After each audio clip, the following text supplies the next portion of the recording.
Olá, Nutri! Seja bem-vindo ao canal da NutriMed. Meu nome é Natália Casanova, eu sou nutricionista, coordenadora da pós-graduação em nutrição vegetariana e vegana da NutriMed. Hoje a gente vai falar um pouquinho mais sobre proteínas nas dietas vegetarianas. Eu sei que essa é uma preocupação muito frequente, que eu já dou aula há muitos anos e os alunos sempre trazem esse como um dos questionamentos principais, né? Como atingir as necessidades proteicas dos meus pacientes. Bom, antes da gente falar sobre isso, eu quero te lembrar de se inscrever no nosso canal e ativar o sininho para você receber notificações e conseguir estar sempre por dentro do que há de mais novo no conteúdo da nutrição.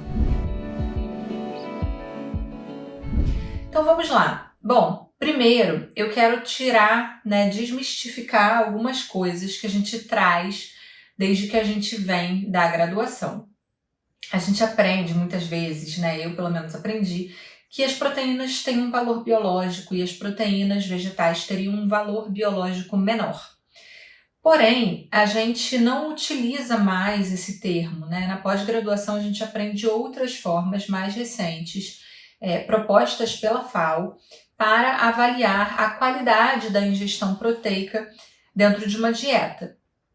Por quê? O valor biológico ele não leva em conta vários fatores, como por exemplo a digestibilidade dos aminoácidos, e esses outros métodos que são PDCAs e o DIAS, eles levam em consideração a digestibilidade dos aminoácidos das proteínas, Além disso, o valor biológico a gente não avalia qual a qualidade de uma dieta mista, uma dieta onde a gente combine diversos grupos alimentares. Então, esse é um grande equívoco. A gente não deve mais utilizar esse termo, valor biológico baixo, inferior para as proteínas vegetais, tá certo? Isso é uma coisa que a gente precisa se atualizar e na pós a gente traz bastante sobre isso. Outro ponto importante é a gente entender que nas dietas vegetarianas a gente precisa ter todos os grupos alimentares ali presentes. Então, da onde virão esses aminoácidos essenciais? Cereais, leguminosas, sementes, oleaginosas e um pouco dos vegetais, hortaliças também. Mas é óbvio que a gente não... como o teor é muito pequeno, a concentração é baixa, a digestibilidade pode ser um pouco mais difícil, a gente não chega a levar isso tão em conta, Mas a gente tem diversos alimentos proteicos, como os cereais integrais, as leguminosas e as sementes oleaginosas que têm uma densidade calórica maior, mas tem um perfil de aminoácidos essenciais excelente, tá certo? Além de também serem fontes de minerais. Bom, o que a gente tem que tomar cuidado com o nosso paciente? Primeiro, algumas coisas que são mitos em relação às proteínas, Que o paciente, que aí já não são mitos da nutrição, são mitos mais que o paciente, enquanto leigo, percebe, É muito divulgado por aí que alguns vegetais seriam fontes de proteínas, Então, por exemplo, brócolis, couve, cogumelo, que não é um vegetal, é um fungo, mas enfim, a gente assemelha-se mais aí a um vegetal, E até mesmo algumas algas, espirulina e tudo mais, Porém, gente, esses alimentos, eles não têm uma concentração boa de aminoácidos na porção em que a gente consome, tá certo? Então, para a gente consumir a porção ideal deles para fornecer proteína na minha dieta, teria que ser uma porção muito grande, que ninguém ingere. E, inclusive, se as pessoas ingerissem, muito provavelmente elas relatariam um desconforto gastrointestinal, porque são alimentos, o brócolis, o cogumelo, são alimentos que tendem a trazer um pouco mais de flatulência, uma digestibilidade um pouco mais difícil, tá certo? Então, não são alimentos... Óbvio que quando você calcular o plano alimentar, ele vai entrar ali, vai te dar 2 gramas de proteína, mas é muito pouco. Não é isso que a gente vai usar como fonte de proteína na nossa dieta, vegetariana ou vegana, tá certo? Outra coisa que causa muita confusão para os pacientes são as preparações que a gente faz com os alimentos vegetais para remeter a preparações que o paciente estava acostumado a consumir quando ele não era vegetariano. Então, por exemplo, o paciente gostava muito de consumir moqueca.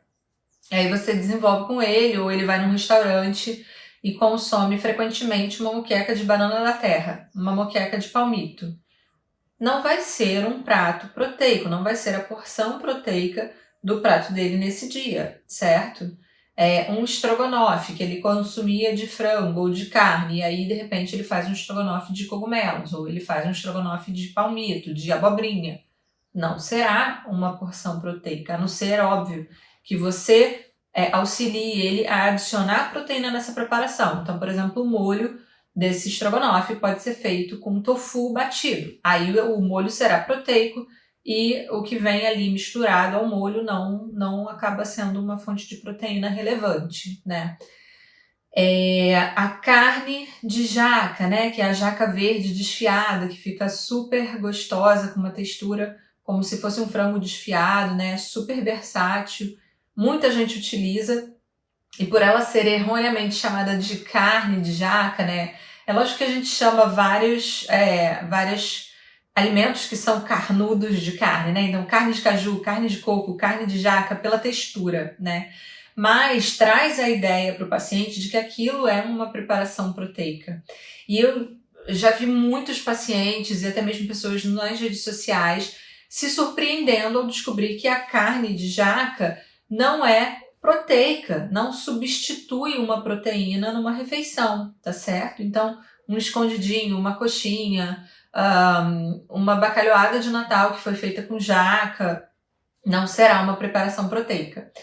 E isso é muito importante o paciente entender, porque muitas vezes ele pode estar consumindo isso com uma certa frequência. Às vezes um restaurante próximo do trabalho dele que tem e ele frequenta com os amigos e aí a opção vegetariana do restaurante é uma moqueca de palmito, ou de repente no fim de semana. Fim de semana a gente tem que tomar atenção porque tem uma grande tendência dos pacientes vegetarianos reduzirem muito o consumo proteico.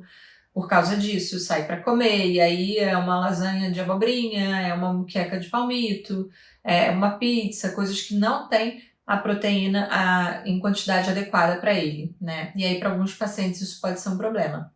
Então a gente tem que sempre ao longo do acompanhamento nutricional desse paciente vegetariano ou vegano trazer essas questões, esclarecer essas questões para que ele, né, consiga começar a filtrar e ter um processo de aprendizado, né? Um processo de educação nutricional, tá certo? Bom, se você ainda tem alguma dúvida, se você gostou desse vídeo, deixa aqui nos comentários, encaminha para sua amiga nutricionista que está precisando começar a atender esse público vegetariano que está crescendo tanto, e nos vemos no próximo vídeo. Beijo grande!